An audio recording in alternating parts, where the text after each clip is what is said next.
दोस्तों, ये कहानी एक मछुआरे की है। मछुआरा एक दिन सोचता है कि मैं कल को बहुत ही जल्दी नदी पर जाऊंगा और बहुत ही जल्दी जाल डालूंगा। मैं और दिन बहुत पीछे रह जाता हूँ, मुझे कम मछलियाँ मिलती हैं। वो रात को विचार करके सुबह जल्दी उठता है। पुराने ज़माने में घड़ी होती नहीं थी। उठ गया बहुत जल्दी। पत्नी बोली, इतनी जल्दी आज क्यों? बोला कि आज सुबह जल्दी जाऊंगा, जल्दी जाल फेंकूंगा, मछलियों को पकड़ूंगा और बाजार ले जाऊंगा, अच्छा धन प्राप्त होगा। इसी आशा के साथ वो जाल को उठा करके चल देता है। नदी के किनारे पहुंच जाता है। सुनसान रात होती है, एकदम सन्नाटा। मन में भय भर जाता है। सोचता है कि आज शायद कुछ जल्दी आ गया। सुबह की जैसे ही पहली किरण निकलेगी, सबसे पहले जाल फेंकूंगा, सबसे पहले मछलियां पकड़ दूंगा। बैठ जाता है नदी के किनारे, हाथ में पत्थर उठाता है और नदी में जोर से फेंकता है। छपाक की आवाज आती है। उस छपाक की ध्वनि में, सन्नाटे में वो ऐसी ध्वनि लग रही थी जैसे प्रकृति का ही कोई नाद हो। उसमें ही आनंद लेने लगता है, रस लेने लगता है।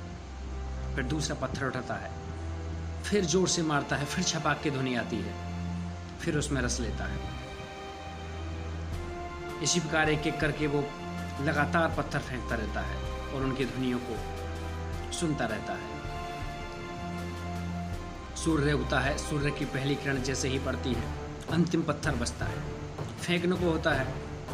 सूर्य की पहली किरण उस पत्थर पर पड़ी, देखता है ये पत्थर बड़ा चमकीला है। ये कैसा पत्थर है?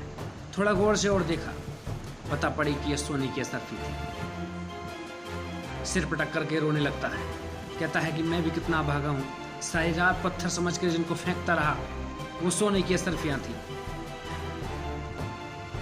मन व्याकुल उठा, पश्चाताप करने लगा। मैं रात भर सोचता रहा मछलियों के बारे में, रात भर सोचता रहा बाजार के बारे में, लेकिन पूरी रात इन सोने की असरफियों को पत्थर समझ करके फेंकता रहा।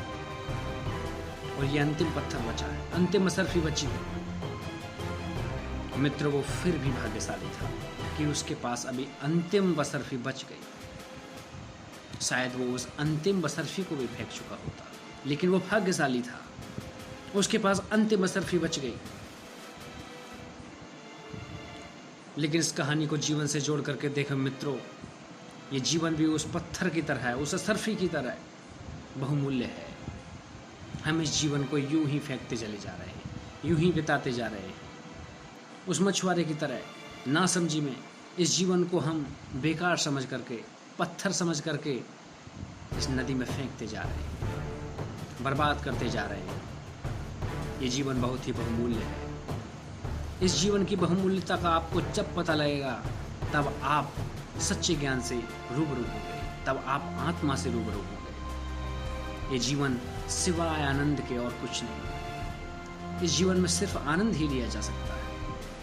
ये जीवन हमें आनंद के लिए ही भगवान से प्राप्त होता है। प्रतिक्षण आनंद लो और अपनी जीवन शैली इस प्रकार की बनाओ कि स्ट्रगल में भी हमें आनंद की प्राप्ति हो। संघर्ष तो एक जीवन की प्रक्रिया है, निर्माण की प्रक्रिया है। उस निर्माण को होने दो, अवसाद में मत गिरो।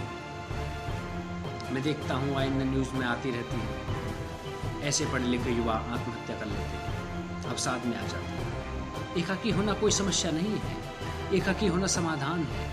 अपने आप को जानने का, ईश्वर को जानने का, आत्मा को जानने का, नए नए निर्माण करने का एकाकी होना एक अवसर है।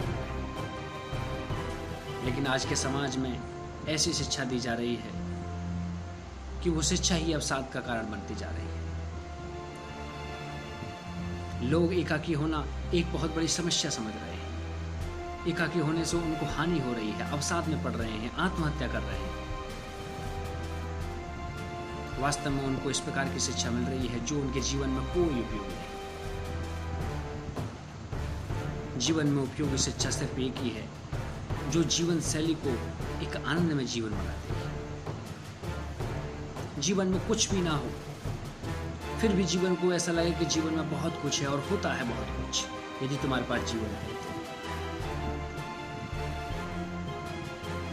गुरु द्रोणाचार्य फाउंडेशन का हमेशा यही उद्देश्य रहेगा कि हर एक युवा को एक उम्दा प्रकार की शिक्षा पहुंचे, इस प्रकार की शिक्षा पहुंचे कि वो अपने जीवन शैली को, दिनचर्या को इस प्रकार से निर्माण करे कि वो राष्ट्र के हित के लिए, समाज के हित के लिए और स्वयं के हित के लिए एक अच्छा नागरिक साबित हो, एक अच्छा व्यक्तित्व बन करके उभरे।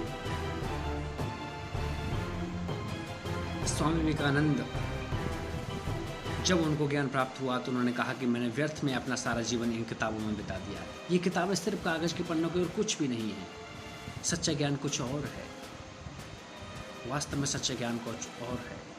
इन किताबों से विरल, इन किताबों से अलग हम अपने आप को एकाकी करके देखेंगे, साधना करके देखेंगे, ध्यान बोध करके देखेंगे तो पाएंगे वास्तव में आनंद कहीं और है। आनंद हमारे अंदर है, एकाकी होने से ही आनंद है। इस समाज से परे हट करके यदि हम लीक से हट करके चलें, इस जीवन को एक नई रोशनी की दृष्टि से देखें, जीवन को यदि हम उन महर्षियों के, वेदों के, उपनिषदों के तरीके से देखें तो हम पाएंगे कि जीवन हमें जो मिला है हम बहुत भाग्यशाली हैं, बहुत बहुमूल्य है। इसको मित्रों उस मछुआरे की तरह पत्थर को समझ करके इस नदी में मत बहाओ, इसका मूल्य समझो, इसका मूल्य समझो।